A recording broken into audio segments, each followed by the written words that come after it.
భారతదేశంలోనే ఇంత గుణాత్మకమైన ఒక మార్పు కోసం ప్రయత్నించిన మరొక్క సాహితీవేత్త లేడు. అంటే కచేరీలలో అగ్రవర్ణ బ్రాహ్మణీయ రంగస్థలాల్లో అప్పటిదాకా ఉన్న సంగీత ప్రపంచాన్ని, మామూలు జనజీవనానికి సంబంధించిన జానపద జనజీవనాన్ని, జానపద గీతికని ఆయన ప్రధాన రంగస్థలం మీద తేవడం అనేది అంత సులభంగా జరగలేదు. ఆయన దీన్ని నెత్తురోటి చేసినాడు. బౌద్ధము, అంబేద్కరిజము, ఆ తర్వాత వచ్చిన నక్సల్బరీ చైతన్యం. ఈ నక్సల్బరీ చైతన్యం వెంటనే ఆయన 40 సంవత్సరాలు ఉన్నాడు. వారసత్వంగా తండ్రి నుంచి వచ్చిన అంబేద్కరిజము, బౌద్ధము, మీరు గద్దర్ ప్రభావాన్ని చూడండి. అట్లాంటి ప్రభావం మరొకరు భారతీయ సాహిత్యం మీద వేయలేదు, భారతీయ కళారంగం మీద వేయలేదు.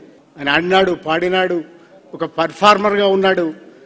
మొత్తం ప్రజా కళారంగాన్ని ఆయన విప్లవీకరించినాడు. మామూలు అల్లిబిల్లి పదాలని, మామూలు జానపద పదాలని, జానపద బాణీలను ఆయన విప్లవీకరించినాడు. నా జీవనం నేను దీనికోసమే అంకితం చేసినా అని చెప్పుకున్నాడు.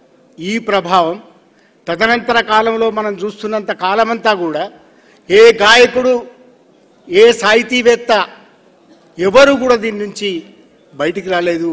ఈ ప్రభావం లేకుండా ఎవరూ లేరు. అది గుర్తిస్తేనే గద్దర్ అంటే ఏమిటో మనకు అర్థమవుతుంది.